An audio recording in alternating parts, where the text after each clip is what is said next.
We hope everyone had a good time at the parade on Friday. Some crazy images coming out of there, Rube.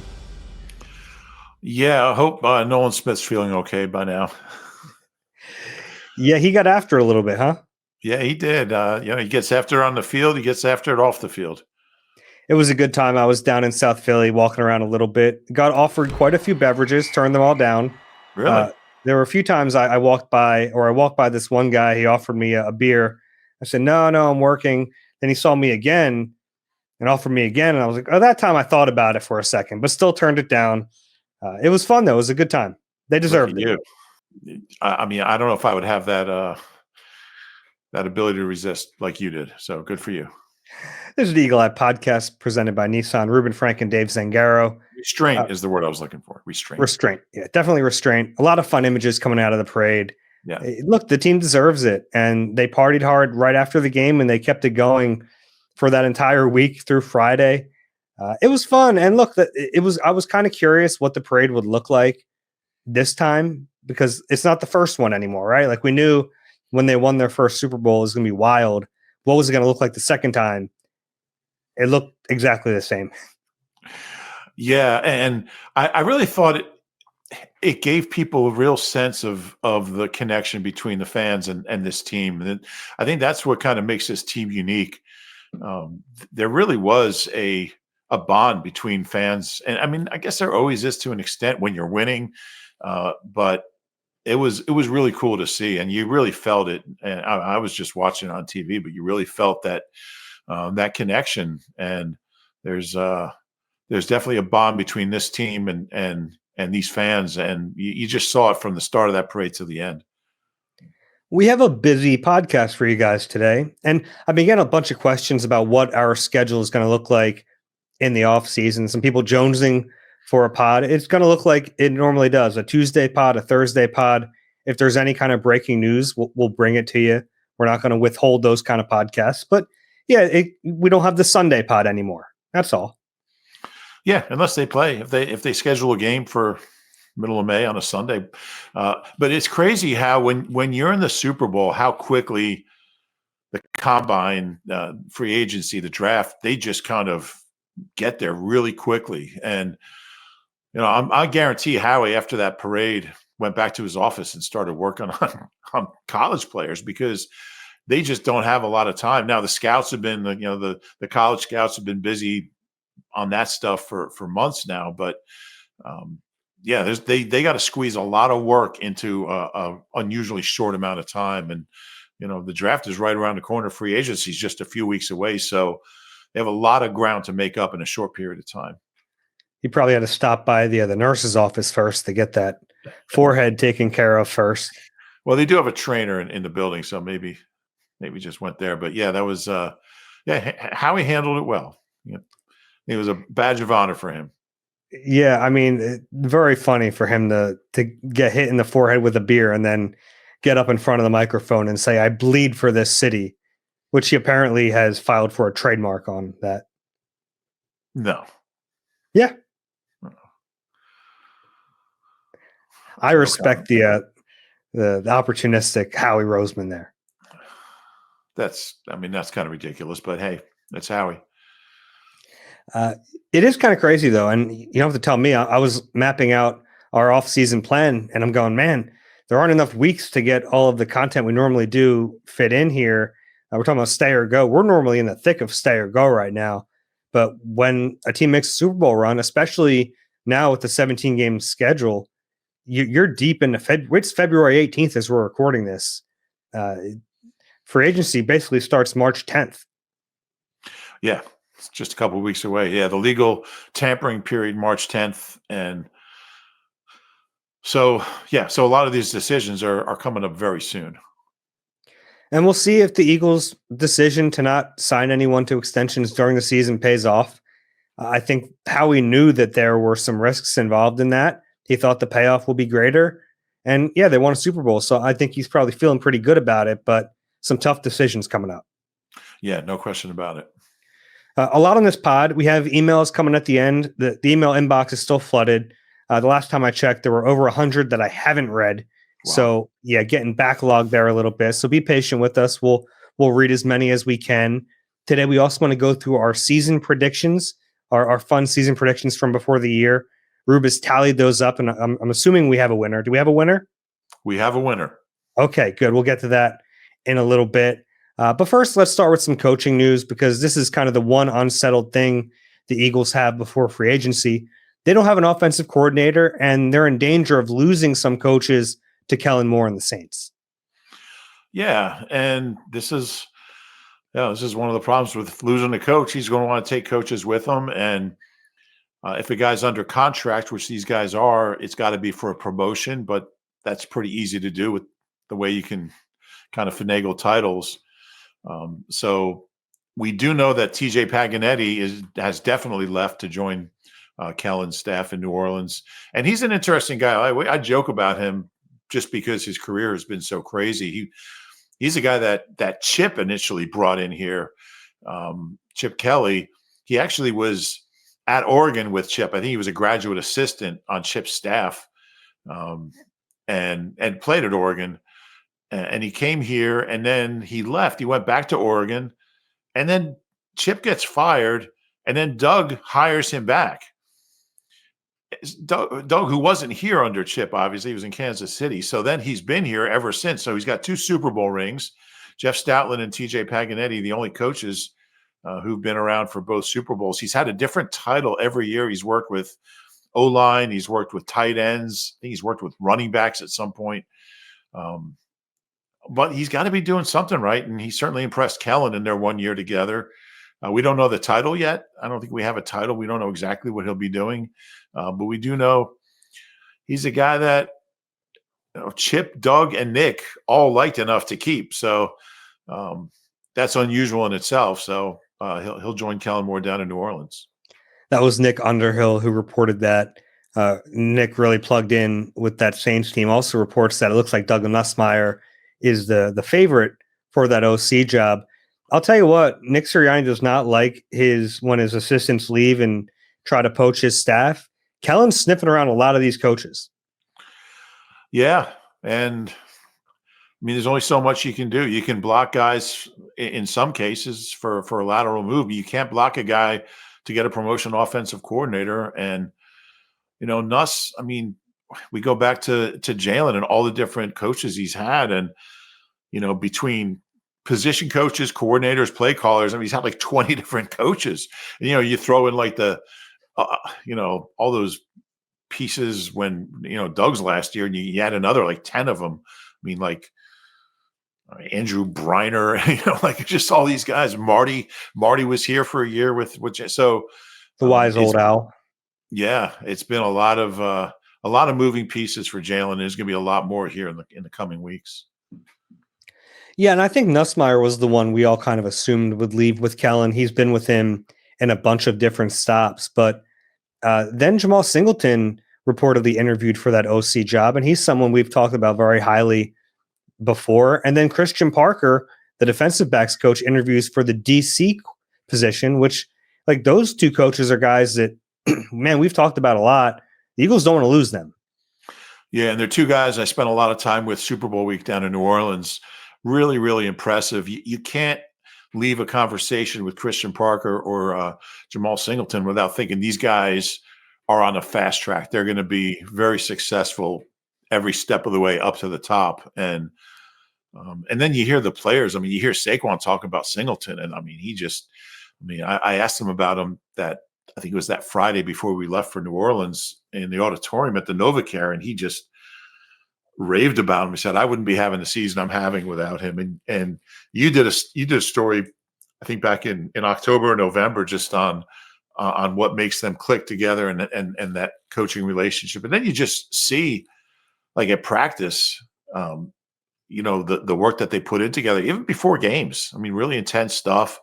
That would be a big loss. Again, I know this is like one of my favorite stats, but he's the first running backs coach since the 1950s to coach a different Pro Bowl running back 3 years in a row. Miles Sanders, DeAndre Swift, and Saquon. Obviously, Saquon's at a different level than the other 2 guys, but it just shows you, how pliable he is, how effective he is, and that's a big one to lose. And so is Christian Parker if that happens. So keep an eye on those. Now, they can only have one offensive coordinator. So if it is Nussmeier, I think there'll be a pretty good chance that that Singleton stays, but there could be a path for him to go there anyway. And we haven't heard about a Kevin Patullo interview in New Orleans. I know he was mentioned in a report garnering interest there. I don't know if that's kind of a tactic to get him hired for that job in Philadelphia. That's kind of what it's maybe seemed like to me, but that's 3 Eagles assistant coaches talked about for that offensive coordinator job in New Orleans. In a way, I think the Nussmeier one would hurt them the least because it was kind of the assumed one, right? Like I think they've been preparing for the likelihood that they lose him, whereas like Singleton, I don't think they prepared for that. No, I agree. I was thinking about that today. I think Singleton would be a bigger loss, and it's nothing against Nussmeier. He's been here 1 year. Singleton's been here a while. He's pretty ensconced in the staff in the city and the roster. I think that would be a huge loss. Yeah. And then, if we're talking about Christian Parker, I mean, that would be a massive loss. You saw what he did with these young defensive backs in year 1. You don't want to lose him in year 2 of Quinyon Mitchell and of Cooper DeJean. And we've talked about him before. I don't know how long Vic Fangio wants to do this. He's going to be back in 25. And I think at this point in his career, he's probably like a year-to-year basis type thing. But I think Christian Parker might be the DC in waiting if the timing works out. I don't know if the timing is going to work out. He might be ready for that next gig before Fangio is ready to hang him up, but you don't want to lose that door. Yeah, absolutely. And you don't want to put Vic in a position where, like, look, you got to move on so we can bring him up. They're not going to do that because obviously Vic is incredible at what he does.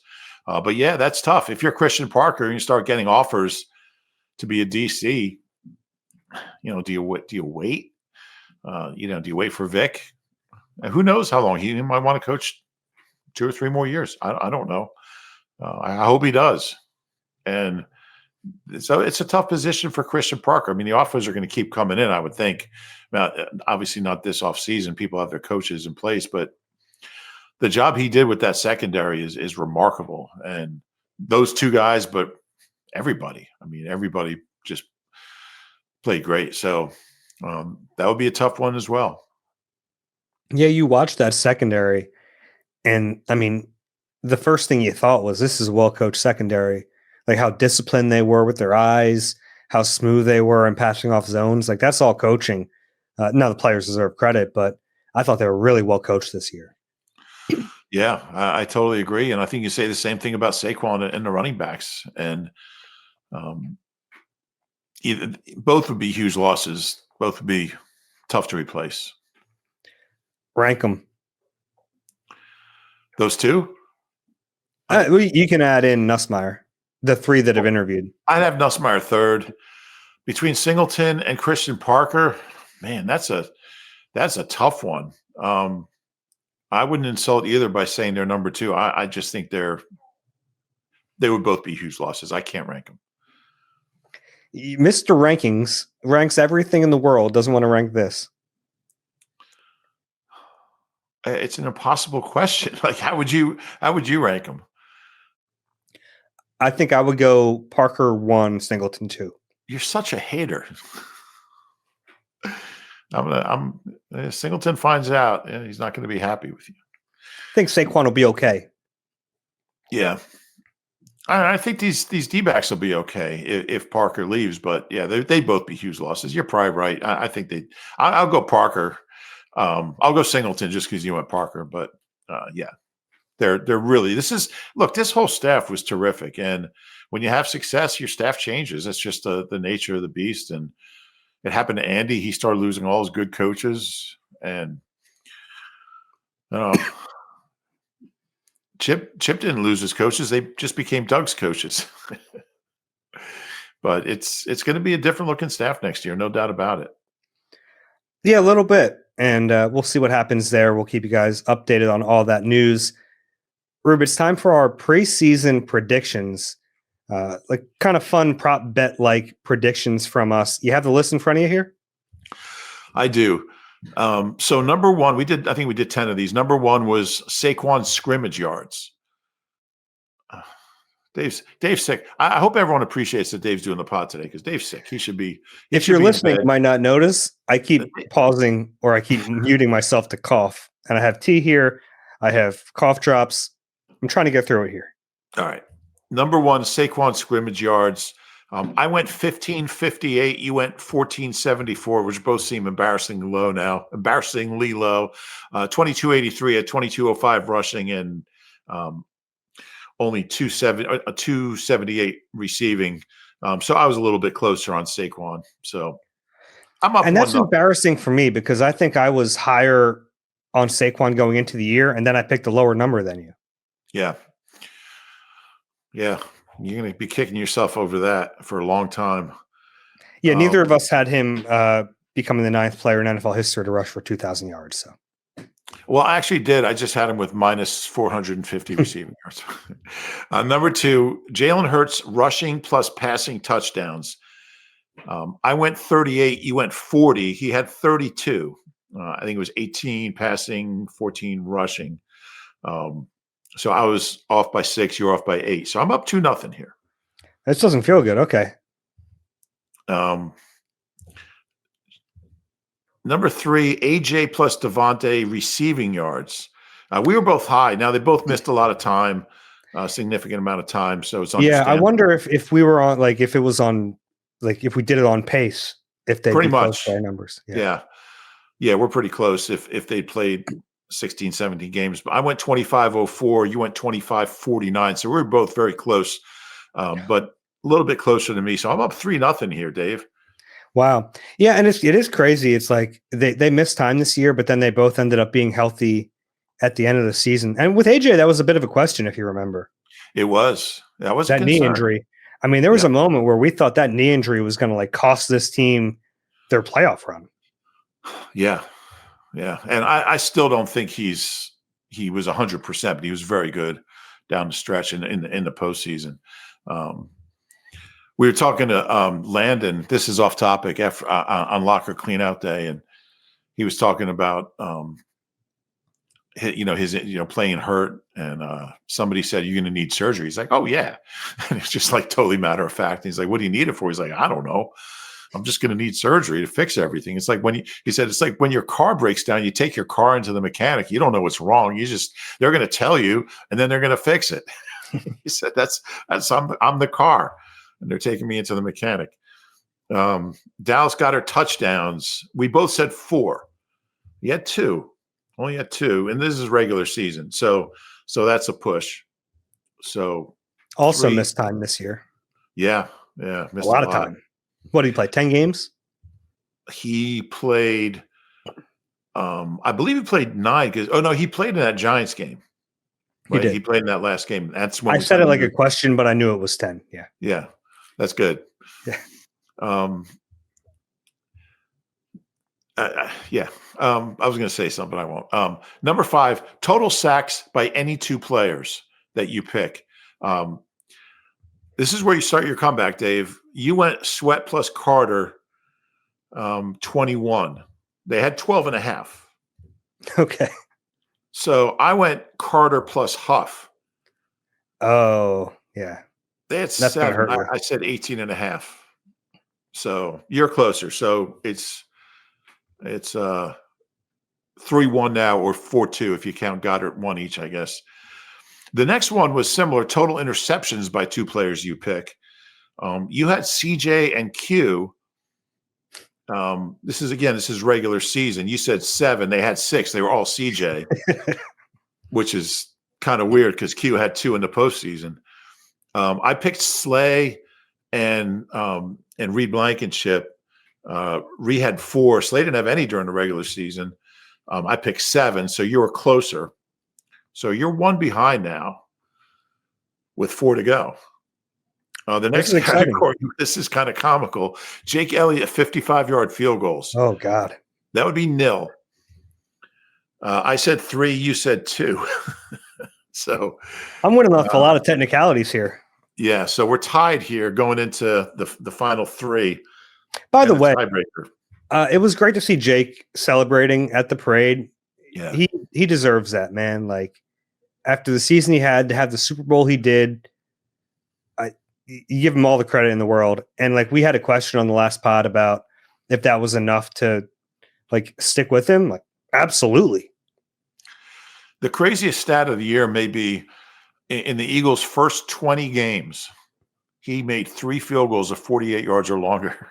And then in the Super Bowl, he made 3 more. So he matched his entire total for the 17 regular season games and the first 3 postseason games in the Super Bowl. He's now 9 for 9 as a Super Bowl kicker in 3 Super Bowls, which is a record, most without a miss in a Super Bowl. So, yeah, that was one of the cool stories of the whole run. And he was 7 for 7 in the Super Bowl because 3 of them got moved back 5 yards because of penalties. Number 8, Eagles yards per game. And I think I told you we were very close. You picked 372.2. I picked 371. And there was a point where they were actually in between those 2 numbers after like 12 weeks. So we were both on the right track. They finished at 367.2. So I was off by basically 3 yards and 9 inches per game. So we were both right there. I was just a little closer. So I'm up 1 with 2 to go. The next category was Eagles turnover margin. I picked +7. You picked +9. They were +11. So you got that one to tie it up. And they were +17 over the last 13 games, which is crazy. And then what, +12 in the postseason? 13 takeaways and 1 giveaway. The final question was Eagles wins. I picked 11. You picked 12. Oh, wow. So we're both low, but you got it. And so I got the first 3 right. And then you came roaring back by getting 6 of the last 7. So I was like the Eagles. I got off to a slow start. You did. I had an early bye week. I figured it out. Bye week after question 4. It's incredible. Yeah. And then I went on a run. I changed what I was doing a little bit. A little self-scout. And came back and fired strong. So I'm surprised I won. I thought the way you were eager to do this, I thought you won.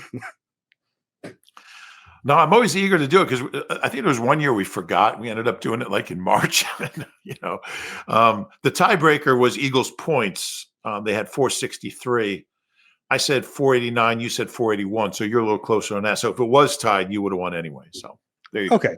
That makes me feel good because there were some categories that like I kind of won a little cheaply. Well, you said it, not me. Yeah. But if you want to take the bows for it, I'm not going to stop you.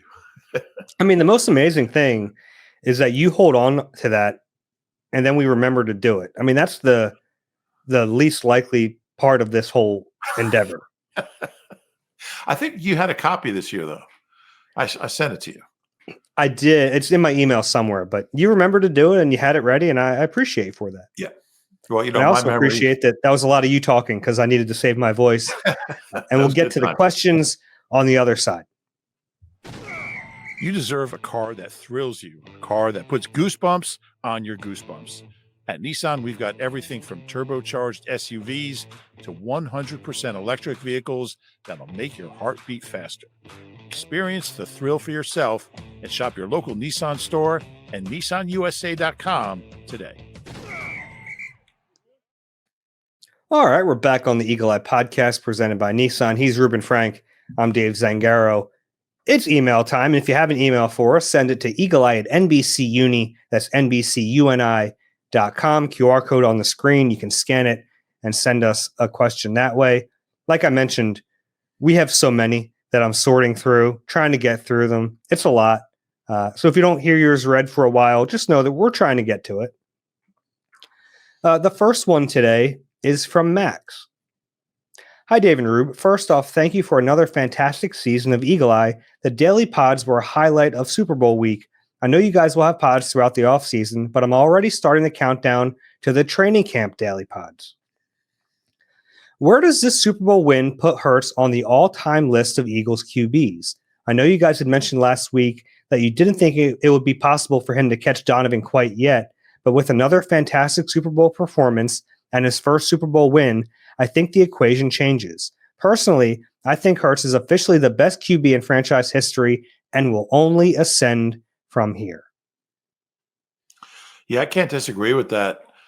I mean, Donovan had a lot of good years, some great years, but quarterbacks are judged more than anything on Super Bowls. And yeah, I got to put Jalen ahead of him. But he's got a body of work now too. I mean, he's got 4 playoff seasons. He's got 6 playoff wins. That's only 3 fewer than Donovan, and one of them was a Super Bowl. So, Nick had the Super Bowl, but just didn't have a lot of body of work there as far as regular Yeah, the season. 2013.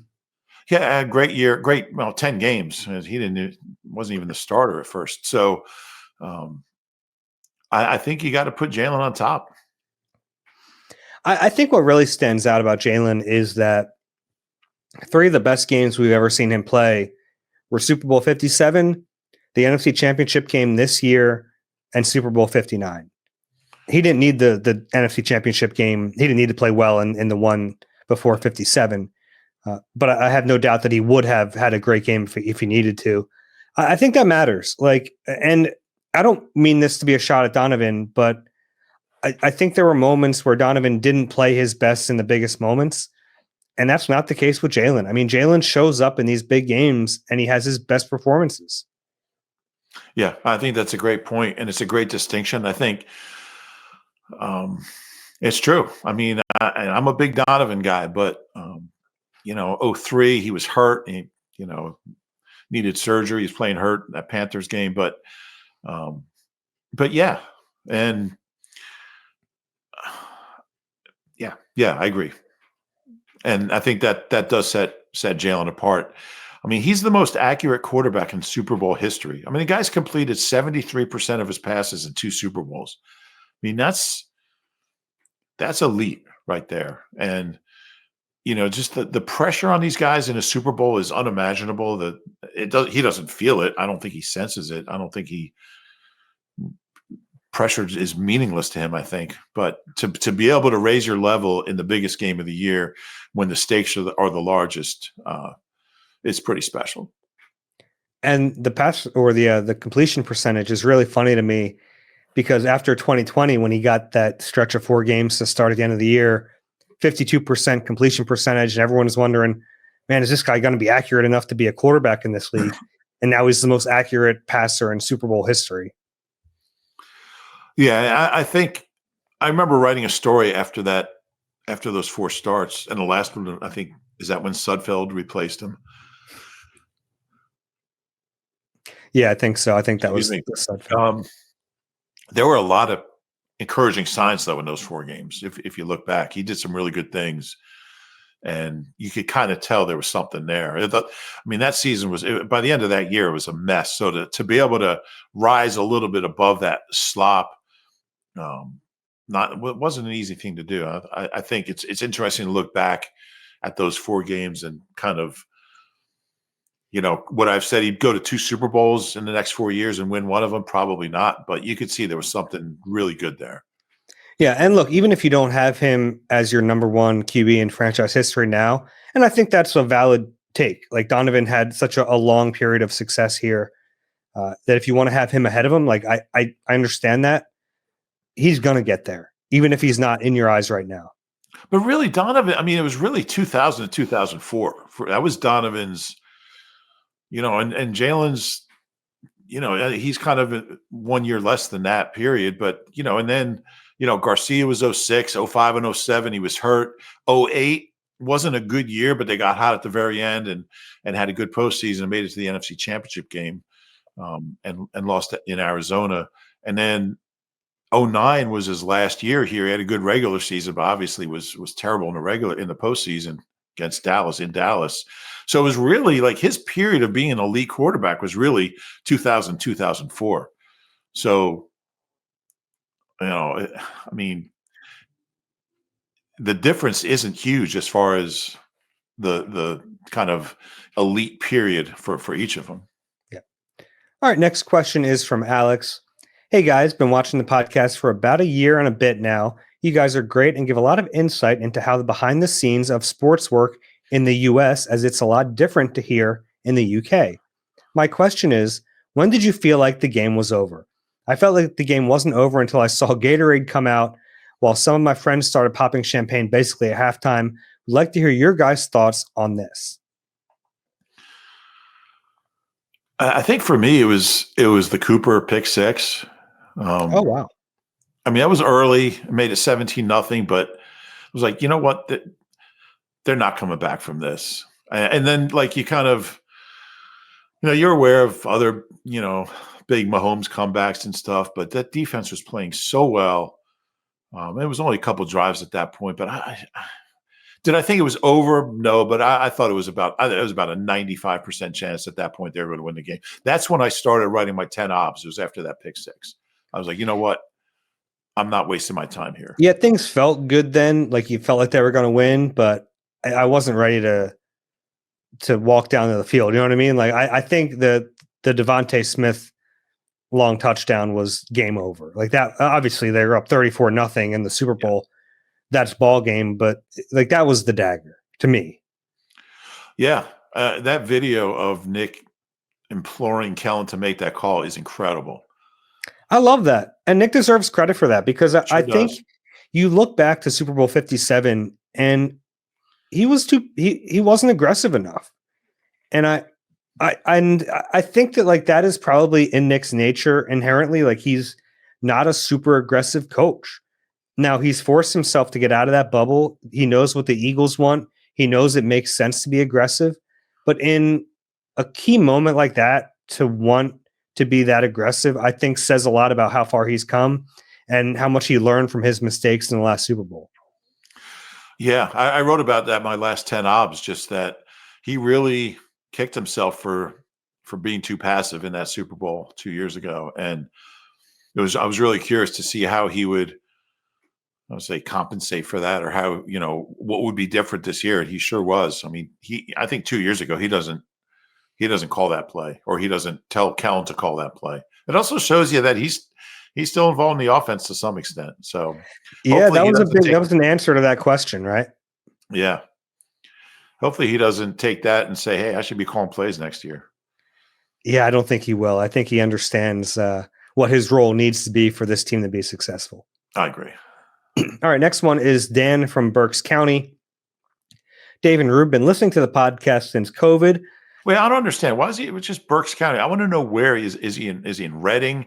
Is he in Wyomissing? Or is it Wissanoming? Well, Wyomissing is the one near. I always get those two mixed up. Is he in where exactly is he? Is he in Wormleysburg? I guess that's not Berks County. But anyway, continue. We're going to get a lot of angry emails if you just screwed that up. No, Wormleysburg's out is west of Berks County. I'm trying to think of other towns in Berks County. I used to go outlet shopping there in Wyomissing. Yeah. All right, question from Dan. Been listening to the podcast since COVID while working from home. Found myself walking in the neighborhood frequently and needing good stuff to listen to. A lot of the content I've been listening to has since fallen out, except for you guys, because you deliver the goods every episode. Greatly appreciated. My question has to do with Howie's draft process. We all know Howie is a wizard with accumulating assets and managing the cap, but lately he has been hitting on practically every pick in the last several drafts. Too many hits for it to be a fluke. Can you guys talk about his scouting team and the general process the team has in how they weigh what positions/players get prioritized, and how much input do the coaches, the scouting team, Jalen, Mr. Laurie, etc. all have? Clearly, it's working. They're the best run franchise in American professional sports as far as I'm concerned. Yeah, they're up there. I think the biggest change for Howie has been that he listens. He listens to the people around him, and I think he's a really good talent evaluator. And it was actually, I mean, that first time around, I thought he was a terrible talent evaluator. And I think it was Joe Banner said, he knows what he's doing. He's gotten to become a really good talent evaluator. And if he gets another chance, you'll see it. And he did, and he has. But I think he's got good people around him. I think he's learned to collaborate. He's learned to listen. And I think he trusts his scouts. And but I also think he's just got a really good eye for talent. And, he's able to kind of combine his analytical, accounting type mind as far as value and the part of his mind that understands talent and kind of blend those two together. So he's taking guys at the right point. And they've also had a couple years of stability in the front office. Nobody's left for a couple years now. There was a big exodus there for a while. I think that's probably important too. But he's got good people around him. He listens to him and he knows what he's doing. But he did a good job of. Yeah. Pardon? Go ahead. No, they've just been drafting at a very high level the last few years, and I mean the number of draft picks who started on Sunday, a week ago Sunday, was very high. That's Howie. He's done you mentioned the stability in the front office. There was an exodus. He did a really nice job of replenishing that talent, whether it was, the Ian Cunningham and Catherine Raish and Adam Berry or Andrew Berry, like all these guys. Joe Douglas, Andy Weidel, like all these guys left, and he's done such a good job. A few of the names in the front office: Chuck Walls, Alan Wolking, Dave Caldwell, Matt Russell, Brandon Hunt, Anthony Patch, Phil Baya, Amina Solomon. These people have been in their positions. They've gotten promotions throughout the years, but they've done a really nice job at replenishing their staff. And then it goes all the way down to the regional scouts do a good job too. You mentioned someone who I did a piece on the 10 most underrated people in the organization, or behind the scenes people. And Anthony Patch was one of them. He's been with the team since I think 2000 or 2001. And he's kind of gradually and slowly moved up. You don't stay working for Jeff Lurie and Howie Roseman that long if you don't know what you're doing, if you're not good at what you're doing. So he's a guy who's been here forever. And there's not a lot of people who've been with the organization that long. You just look at the last 4 years and like you see it, like Landon Dickerson, Devontae Smith, Cam Jurgens, Jordan Davis, Nakobe Dean, Nolan Smith, Jalen Carter, Quinyon Mitchell, Cooper DeJean, Jalix Hunt, like they are hitting on their early draft picks at an extremely high rate. And I don't know if it's like, I'm sure there's some luck involved in this, like as much as general managers and personnel people don't want to admit that, like some of it comes down to luck, but you're putting yourself in the best positions to make these educated guesses, right? And they've done such a good job at that. And one thing that keeps coming up when you talk to Howie about his process as far as evaluating players is, how is this player going to react to being away from home for the first time in his life, most likely, and having money in his pocket for the first time in his life? Well, maybe not anymore as much with NIL, but how much is being a professional and having money and living away from home, how much is that going to change, his outlook on football, his desire? Like, is he going to feel like I made it and not do the things that got him there? And they look for guys, and boy, they spend a lot of time and effort and money on talking to former teachers and coaches and teammates. What makes this guy tick? Does he like to study? What does the game mean to him? And whether it's free agency or the draft, I mean, they only want players that really love the game and are committed to the game. And I think when you have that, and it sounds easy, but it's hard to do. It's hard to. There's a lot of these guys they're coached to answer certain questions the way they think teams want them to answer, and it just gets harder and harder to. I mean, these guys are coached for the combine and how to do interviews. So you really have to do some legwork. And Dom, we joke about Dom, but he's really a big part of that. What is this kid all about? How much does he love playing football? What's going to happen when he signs a first round rookie contract and gets a big bonus? How is he going to react to that? So it's not just how fast you run and how much, how many reps you can do lifting and shuttle run. It's who are you and how do you project in the next few years as a pro?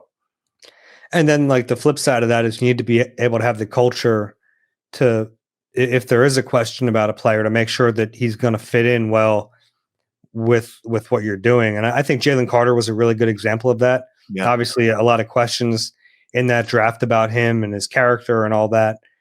And that's where Big Dom really put in the work. And they figured out that they thought this kid could be an impact player at the next level, and they had concerns, I'm sure. Like, I don't think it was like 100% everything's going to work out great, but they knew enough about him to make sure that they felt comfortable making that pick when other teams did not. And man, has that paid off. Yeah, and he's, 2 years in, he's become a leader, and he doesn't miss practice. He's in great shape. I mean, he was playing. Remember those questions about whether he could play a whole game? I mean, he doesn't come off the field unless like his helmet snap. He's always out there. So that's a really good example of kind of projecting who is he going to be in 2 years and 3 years. Yeah, I like this question, and the other part of it about the coaching staff, they have a huge input. And honestly, I've asked questions about this before to front office members, like thinking if the coaching staff has too much input. Because like, think about last year, you're bringing back Nick Sirianni. You kind of don't know if he's going to last. And my thinking was always like, man, maybe you're putting too much stock into what the coaches are saying, because this player might end up playing most of his career for a different coach, but they don't look at it like that. They kind of have the blinders on, and they want to hear what the coaches have to say about these players and how they're going to fit into what they specifically do, which I guess is the right way to do it. I've always questioned that a little bit, honestly, because I think we know the turnover rate in this league, and there's a good chance that if a player gets drafted under a coach, he's not going to play his career under that coach. But the Eagles are pretty focused on getting players that fit into what their coaching staff does. Yeah, and it's working. Next question is from Justin in Delaware. I don't know where in Delaware. I don't know if he's in Wilmington or Dover or wherever else, but Justin in Delaware. Hi, Dave and Rube. As much as I want to see Josh Sweat re-signed, if Howie has a chance to trade for Myles Garrett, he has to take it. And while other teams offer better draft compensation, would the inclusion of Tanner McKee give the Eagles an edge in any deal? Cleveland desperately needs a reset at quarterback, and McKee has shown enough flashes that he could be seen as a prize coming out of a winning organization known for developing quarterbacks. Not many teams could offer a young QB with legit upside in a trade, which allows the Browns to restock other positions in the draft. So would they accept, say, a first, the Jets' third, and McKee for Myles Garrett? And if so, would next year's parade be around the same time as this year's? Yeah, I think the whole Myles Garrett thing is pretty unlikely. I think Kenny Pickett may have more of trade value. I don't think so. Yeah, maybe not, but I think he's more likely to be traded. They're not going to trade Tanner McKee. I do think Kenny Pickett does have some trade value after how he played. But I don't know how the Browns feel about Kenny Pickett, and there'd be a big projection. Although, heck, I'm convinced the kid can play, so maybe they are as well. I think the whole scenario is very unlikely, but it's fun to think about. Yeah, I'm curious to see what happens with Cleveland. It seems like they're kind of dug in on not trading Garrett, and it seems like Garrett's dug in on being traded, so something's got to give there. I hope it doesn't get ugly. I hope he plays this year, like all that kind of stuff, because he's such a fun player to watch. But, I mean, yeah, if there's a player like that who's available and wants to go to a winning organization, like, the Eagles should be mentioned. It'd be crazy not to mention the Eagles in that scenario. Sure. I know some of the betting sites have the Commanders and Eagles among the top teams vying for Myles Garrett. I think that makes sense. I don't know what it would take. I don't know if Tanner McKee would be like the prize that makes that trade go. But as much as I like Tanner McKee, if he helps you get Myles Garrett, you do that. I think the bigger roadblock might be the contract than the trade assets. The Eagles do not have a ton of cap space, and I just don't know. I mean, we don't know how much he's looking for, but it's going to be a lot. So, yeah, that doesn't concern me, honestly. You can figure out a way to make it work. You're getting new TV money coming in. You can kick the can.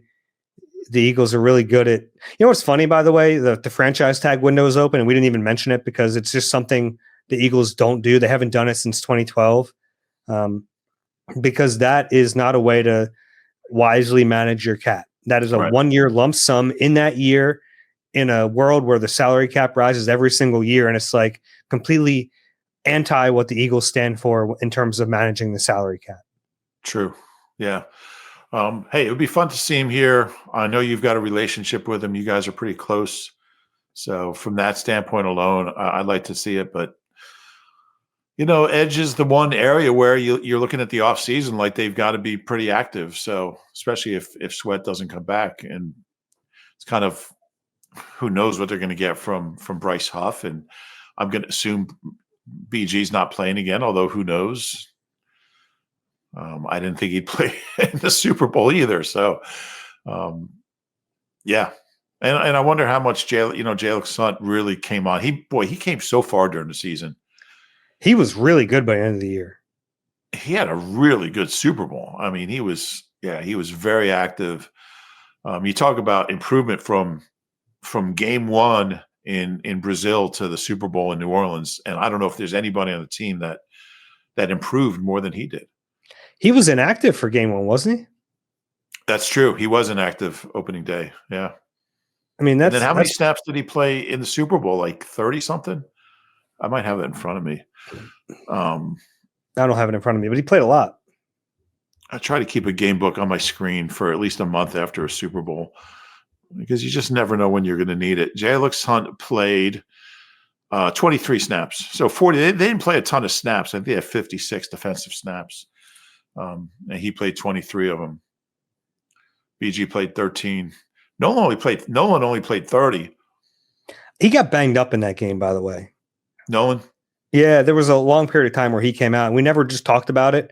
And then after the game, he wasn't talking to anyone because he was running around the locker room spraying beer everywhere. So I don't know what the injury was. And he certainly wasn't talking to anyone on Friday in any kind of capacity that made sense. So he was banged up Friday too. It's good. All right. Next question is from JT. First time, long time. I'm a huge fan of the pod and rarely miss an episode. Thank you. Now that Jalen has won it all, he has officially put himself in this category for me. I don't think Philly has seen an athlete as smooth/cool as Jalen Hurts since Dr. J. He's got that swagger and now the hardware to solidify it. Where does Jalen rank as far as athletes with that cool factor in Philadelphia sports history? Nobody was cooler than Allen, right? I don't know. Dr. J is pretty cool. Dr. J, Randall was pretty cool. Yeah, Randall's in that conversation. That's a really good list. That would be a fun list to do. Any baseball players on it? Probably not, right? It'd be all.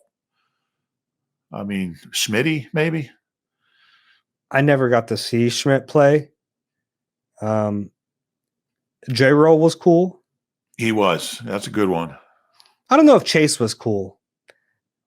He was cool, but I don't think he fits this right, like the suave, cool, a little style.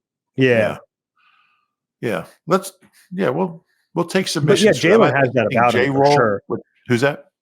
Jalen has that about him. I think it's calculated, which is fine. Like there's nothing wrong with that. But he's like aware of what he's doing. Like the love hurts, and then there's the love hurts. I love Park. Like it's all calculated, but that's fine. It's cool.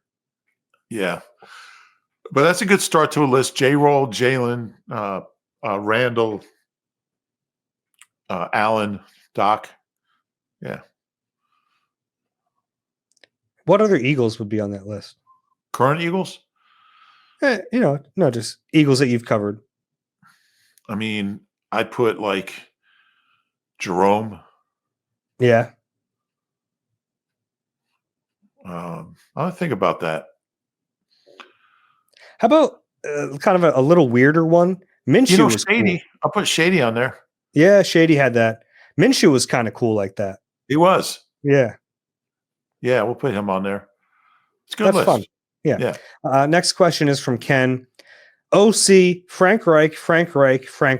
We need to push this. His offense looked and operated well. I'm thinking this team's weapons will give him way more flexibility and more creativity. And most importantly, he's already been a head coach just like Vic. He won't be leaving next year. Let's get a solid cast and ride this talent. Why not Frank? Would you put Tyrese Maxey on that list? He's got some of those elements. Borderline. Okay. Borderline is the best Madonna song. I was just having this conversation with somebody, whether the best Madonna song was Like a Prayer or Borderline. And I went with Borderline, but Like a Prayer is pretty close. Anyway, yeah, it'll be interesting. I don't know what Nick's looking for. I mean, Nick spent enough time around Frank Reich that if he's a serious candidate, I feel like we would have heard by now. I'm Maybe kind of not. surprised Frank hasn't been here in some capacity. Yeah. Right? Like, he was so quick to bring in Marcus Brady after he got fired in Indy for a role. And maybe Frank doesn't want to coach anymore. I don't know. That's certainly possible. Yeah. I mean, Frank had a long period where he didn't coach, right? Where he does a lot of motivational speaking and stuff like that. So he might just want to do that for a while. I don't know. But we haven't, his name certainly hasn't been bandied about. I mean, by fans, but not like that he's a candidate for anything. Mm-hmm. How old is Frank now? He's not that old, right? Frank Reich.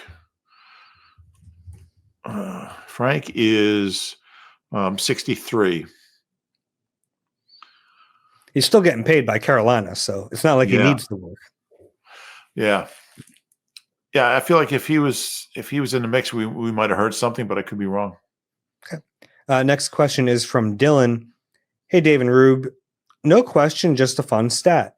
Out of curiosity, I looked up the scrimmage yard leader since Saquon broke the single-season rushing record, including playoffs. He is also the first player to break 2,800 scrimmage yards, including the postseason, with 2,857, also breaking Terrell Davis's scrimmage record. I haven't seen anyone discussing this. I have in front of me the top 5. I looked this up. So Barkley this season, 2,857. TD in 98 was 2,762. Marshall Faulk in 99 was 2,686. TD in 97 was 2,656. And Faulk in 2001 was 2,578. It's pretty amazing that Davis and Faulk are in there twice each in the top 5, and then Saquon bested them both. Yeah, I don't know if any running backs ever had a better back-to-back years than TD in 97 and 98.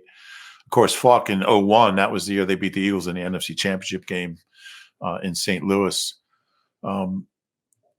Yeah, I think we've mentioned it. I think he only needed like 3 yards in the Super Bowl to pass TD for that scrimmage yards. I think the reason we don't talk about it is because he wasn't, like, receiving wasn't a big part of his game. He did have 6 catches for 40 yards in the Super Bowl, but I mean, to me, the rushing record's a much more. It's got a lot more cachet, I guess, than scrimmage yards. Yeah, you're right. He wasn't like a huge weapon all year in the passing game.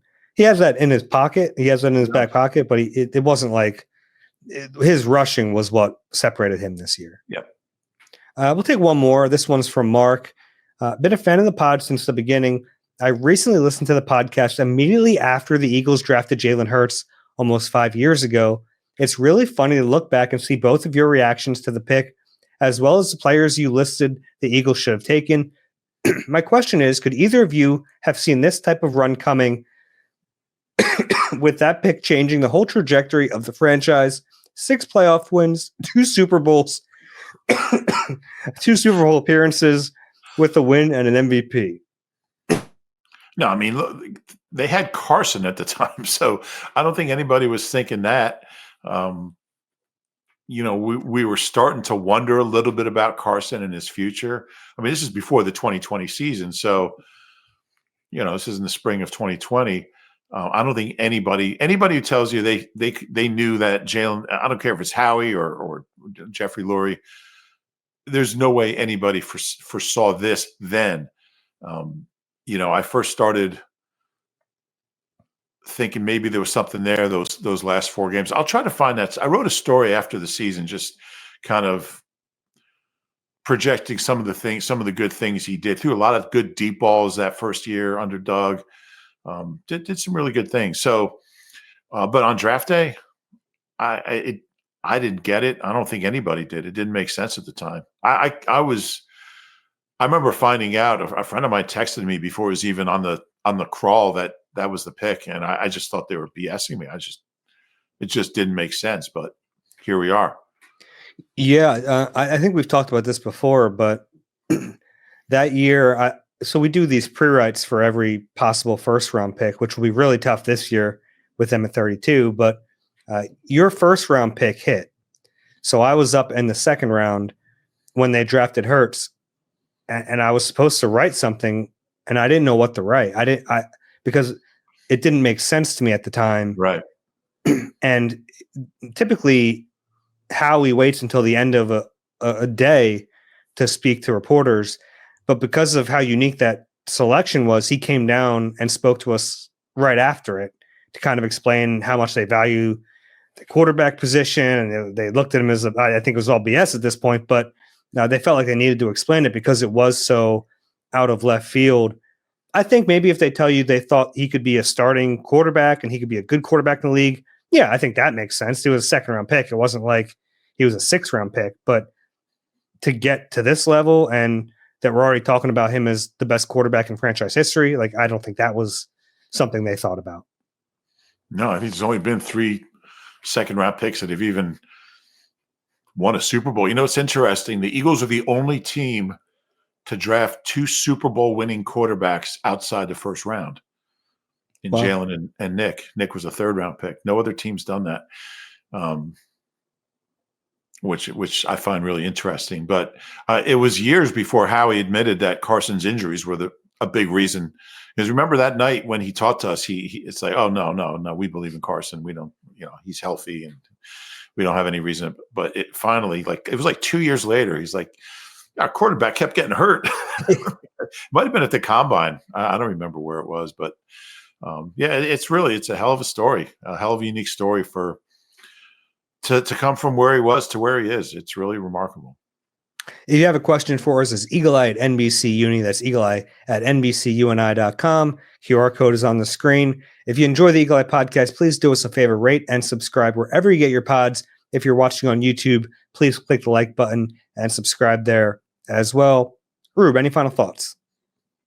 Well, I just I don't know if you want to share your home address so people can send you get well cards, but Dave would love just send them to NBC Sports Philadelphia, 3601 South Broad Street. Please don't do that. Send them some soup. Don't say that. We're going to get cans of soup in the mail. I don't want that. Please don't send me things. Dave's a soup hater now. I'm not. I appreciate it. We got through the pod. There were some sketchy moments there for me for a while. A few coughing spells, but we made it. We made it. All right. That's all we have on the do. Eagle Eye podcast presented by Nissan. For Reuben Frank, I'm Dave Zangaro. We'll talk to you soon.